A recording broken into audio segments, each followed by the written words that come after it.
On Carrie Hall's 7th birthday, her Kansas pioneer mother cut out the patches for a Lemoyne Star quilt and gave them to her. Well, Carrie turned the patches into a masterpiece and was awarded first prize at the county fair in 1881. With childhood quilting set aside, Carrie Hall became a leading dress designer in Leavenworth, Kansas. In 50 years' time, she designed and made more than 20,000 dresses. Well, the Leavenworth County Historical Society graciously loaned us several of these dresses. Now, this is a lady's two-piece wool dress. Ooh, it's just beautiful, with braid at the neckline and down the front. There's tucks for a fitted waist, tiny buttons. Ooh, it's great quality. And then right here, I just love these cap sleeves with some top stitching. More tucks right down here at the sleeve, and then top stitching on the cuff as well. Just a beautiful garment. Well, this bodice was made for Mrs. D.R. Anthony Jr., the niece of Susan B. Anthony. It's wonderful with Irish lace right here in the neckline, finished off with some puff sleeves and just slender sleeves right at the end, and then hook and eye fasteners right down the front. Well, Carrie Hall said those hooks and eyes caused many a tragic moment as a result of insecure fastening. Well, she later wrote a book called Hoop Skirts to Nudity, a study of fashion trends in clothing and undergarments. Well, during World War I, Carrie knitted socks and mittens and sweaters for the soldiers. And then when the war was over, she found her fingers just itching for some pickup work. So she turned back to quilting. She was fascinated by all the beautiful designs. Well, when Carrie realized she couldn't make a quilt in every design, she set about making one block of every known pattern. As resources, she referred to Quilts by Marie Webster, a book by Ruth Finley, and Ruby McKim's patterns from McKim Studio, as these for Bear's Paw and French Star. She also turned to Mountain Mist, because inside the wrapper, there was always a pattern. Nice free pattern. She also turned to Kansas City Star and other newspapers for patterns, to her friends and many other sources. Well, little did she realize the magnitude of the undertaking. Over 1,000 patches later, she photographed them for this book, The Romance of the Patchwork Quilt, and she collaborated on the book with Rose Kretzinger. Now, Carrie documented each block, giving the other names and just a little bit of history of each one of them. Now, this is an original publication. You can see right here, Carrie autographed this to one of her friends. But recently, I found a copy republished in 1988 by Dover. And oh, it's just great reading. A collection of 844 of Carrie Hall's blocks like these are now on display at Spencer Museum of Art at the University of Kansas. For Carrie Hall's persistence in recording quilt history, I dedicate our final star in the Stars Across America quilt.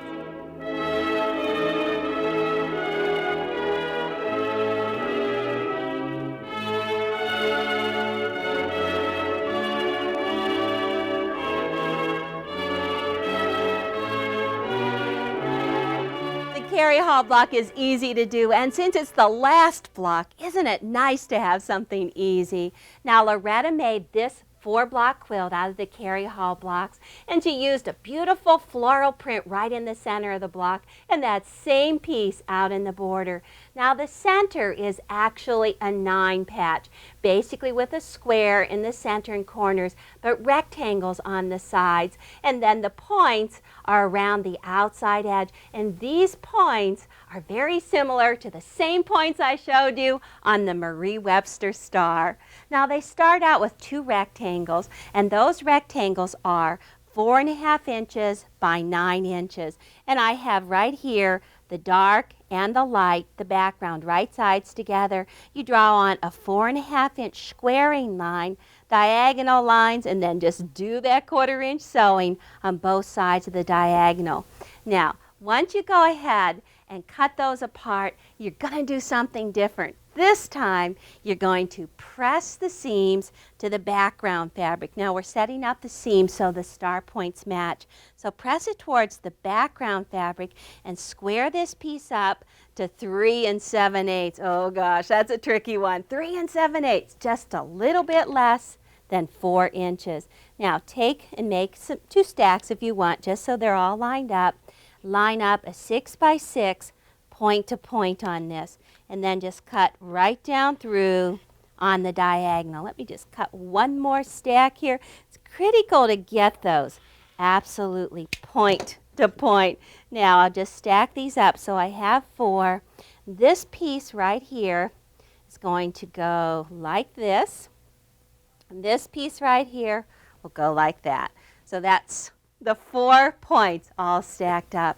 Now the seam allowance is a 1/4 inch. Let me just grab up these 2 stacks and put them nice and close, because I want to take the background square and flip it right sides together onto the triangle piece. Just line it up right at the top. That's good. And how about the stiletto? That'll help you great.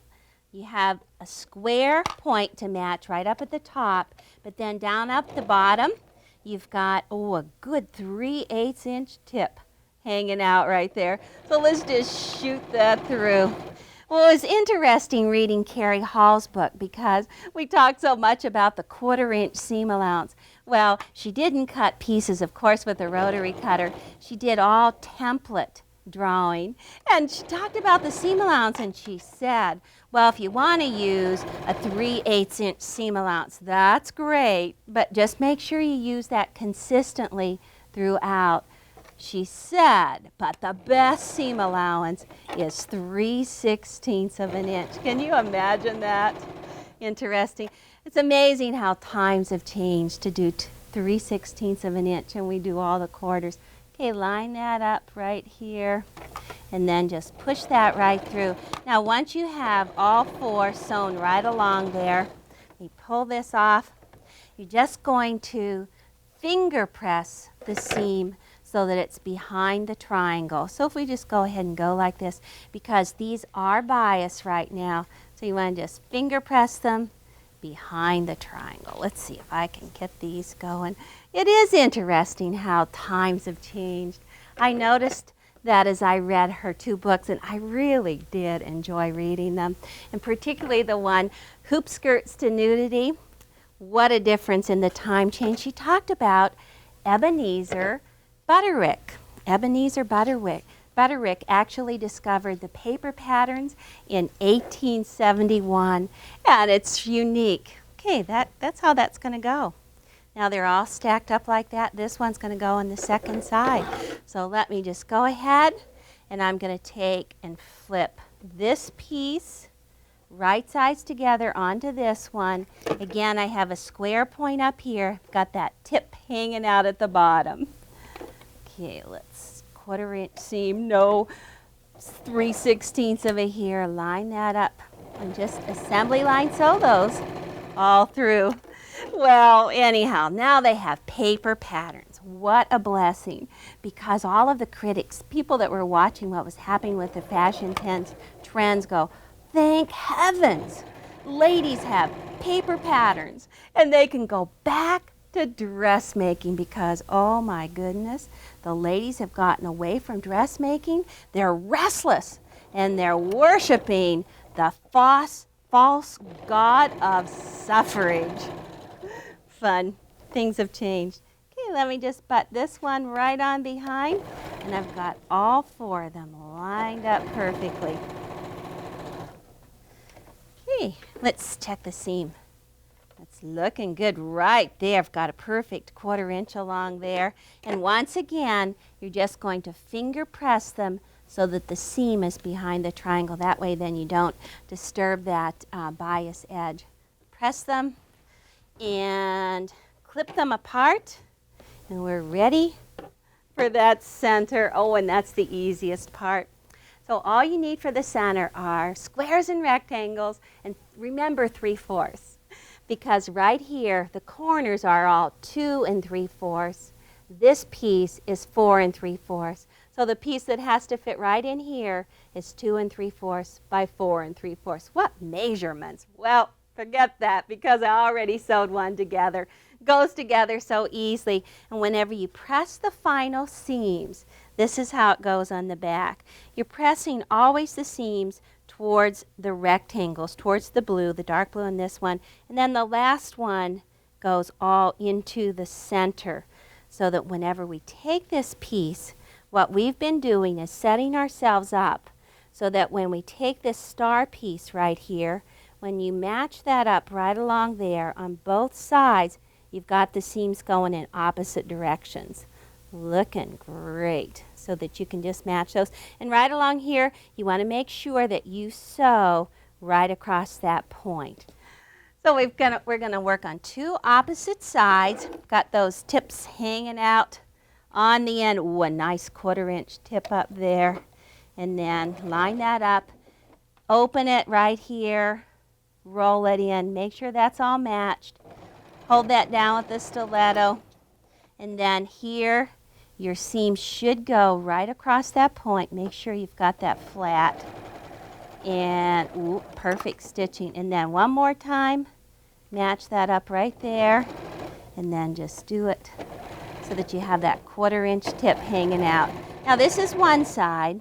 You're just going to want to flip it around. Let's check first. And see, ooh, looking great. Look at that point right there. And then the opposite side. Well, it's interesting when I read her romance of the quilt, because she was saying that, oh, Aunt Jane of Kentucky said, it's just great to have scraps in your quilt. And you can look at the pieces and know everything about each one of them who wore the dresses. Carrie said, in 1935, I just can't imagine that you would want to go to the store and buy a 1/4 yard of fabric and put it in, or yet go and buy a cut-up quilt. Well, she was talking about the age of jazz and how things were moving so quickly. Quilt making would certainly help them out.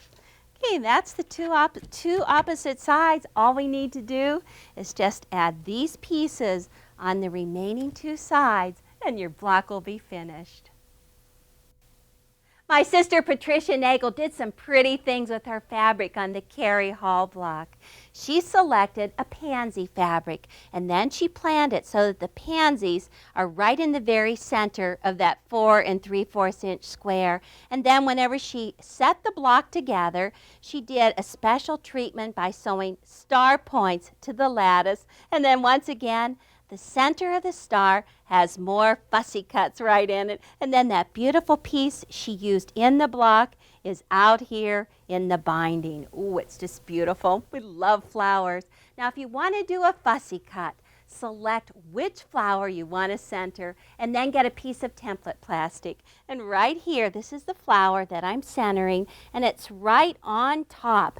And you just go ahead and trace those lines of the flower, and then once you know exactly what it is that you want to center, just take your ruler. It helps if you go ahead and just use your ruler and your rotary cutter, and without moving that template, whoa, wouldn't you know, mine stuck right to it. Then you can just go ahead and cut on all 4 sides right around there. Ooh, such fussy work. One more cut, and then we've got that beautiful flower right out of the middle. Now, the one thing about fussy cuts is that when you work with it, you just turn your fabric into cheesecloth. Look at that. Boy, Carrie Hall wouldn't like all that waste, would she? But it makes a pretty quilt. Now, the lattice, the star lattice, comes from strips that are 3 1/2 inches wide. And we're just going to go ahead right now and trim off that selvage edge. They're all lined up. Trim off that selvage. Get rid of that. And then when you cut the length of it, you literally cut it 1/8 inch larger than your block. Should be approximately 12 1/2 inches in the block. So you cut this 1/8 inch larger because you're going to do some shrinking up when you add those points to the star. Now I'm going to show you how to do a 2-color star. And so you could start out and draw a 2-inch grid on your one fabric and then draw diagonal lines and cut it up into 2-inch squares. Or you could just cut a stack of 72 2-inch squares, and then I'll show you how to sew that right on the end of the lattice. Let me move some of this stuff out of the way. Now, I do have a special tool on my sewing machine that you go ahead and tape it to your sewing machine. I have it placed so that it's exactly underneath my needle. And you take your lattice and line this up right here. I'm going to start with the green. I'm going to use the green fabric. And you drop it in the corner like this. And then with the tool on your sewing machine, you angle the needle. You put the needle right on that angle. Ooh, and start sewing. But as you sew along, you keep your eye right on that tip and just feed that right through. Oh, that's good. Let me get one more. Now, when you're doing this lattice, you need to have 12 of these. Exactly the 3.5 inches plus 1/8 of an inch. So you always sew the first color down one side on all of them. Then you go ahead, you take it, clip your threads, and you actually don't even need to clip them apart because you do a complete turn, and on the opposite corner you put that same color. Let me line this up. And you sew down the opposite side. Actually, I think it's a lot easier not to have those lines drawn on there. Okay, and then line this up and make sure it's right in that corner. Put that through. Now, once all of this is done, before you go on, you need to take it and you need to cut these. You need to trim these back to 1/4 inch. So lay your rotary cutter and your ruler right along here. Cut these off. Oh, save these tips. These are important. And then go ahead, cut them apart, and press these out flat so you've got them on the two opposite sides. And then to finish it off, all you need to do is take the second color and assembly line, sew those on, going right along there. Trim that away and press them out. So on the end, you've got the two different colors. Make that consistent. And then to finish off the whole way around the outside edge of the quilt, you need to have more pieces, 12 more pieces that are cut 3.5 by 4.5. Put the green on first, then the purple, trim it, and fold it out so that you've got a second set of points. Of these, you need to have 12. Oh, I've got a number of fussy cuts, points on stars. I'm just going to lay them out and sew them together.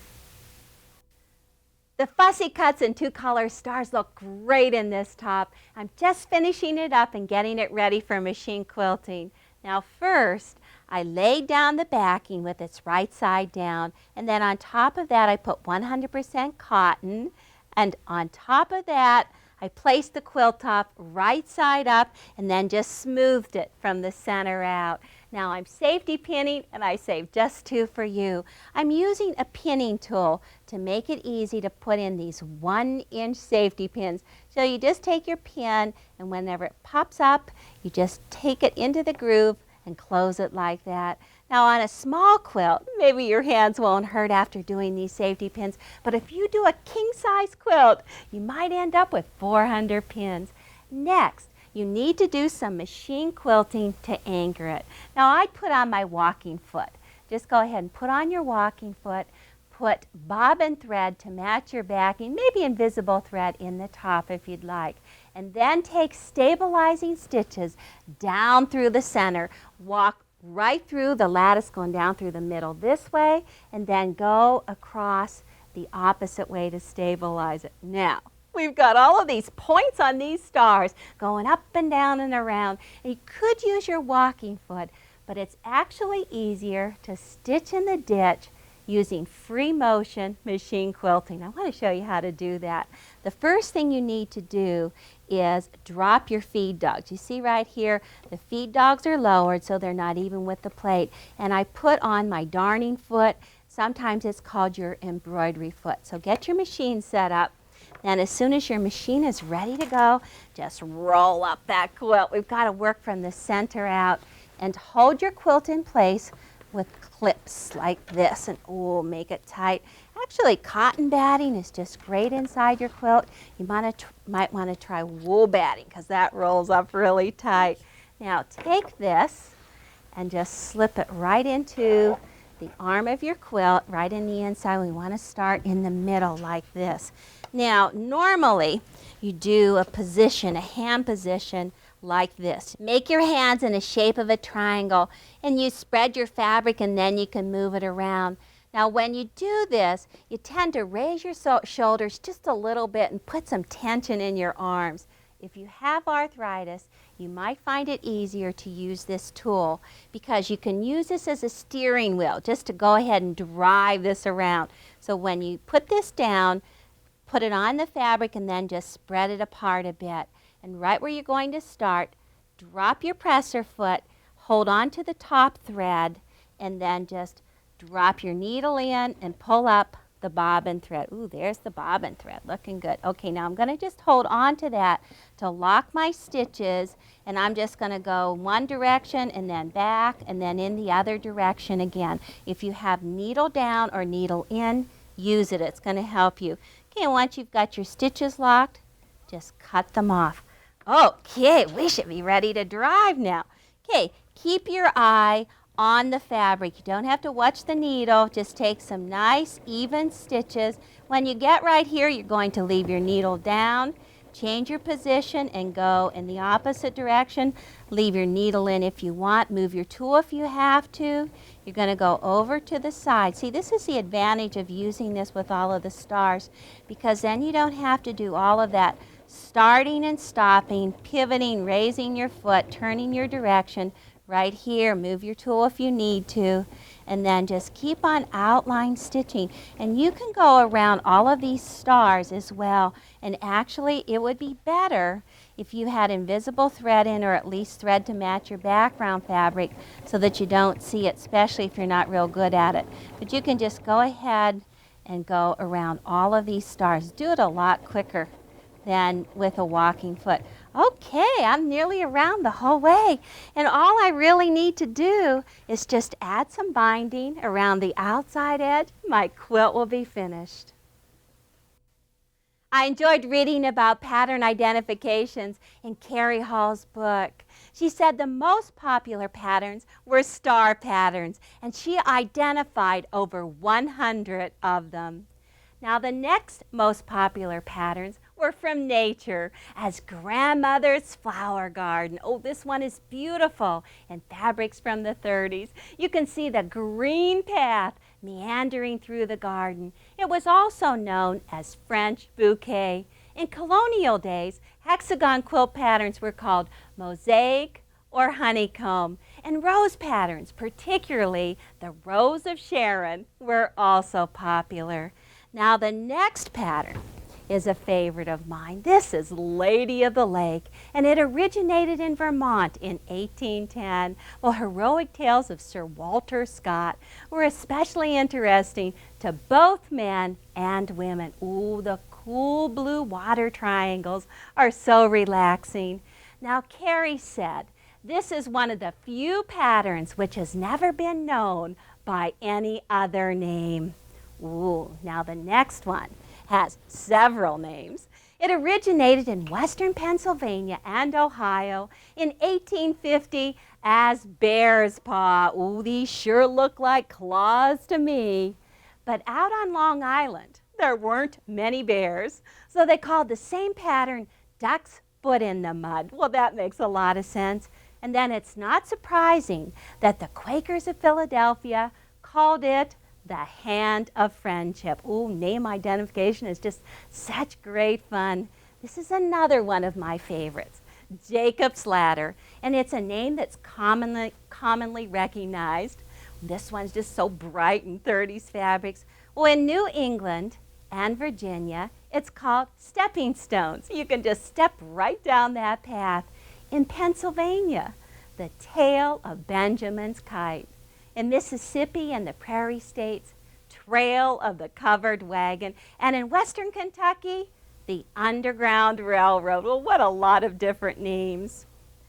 Remember Carrie Hall and her contribution of identifying quilt blocks as you sew on her star. And the next time, I'll show you how to sew all 12 stars together.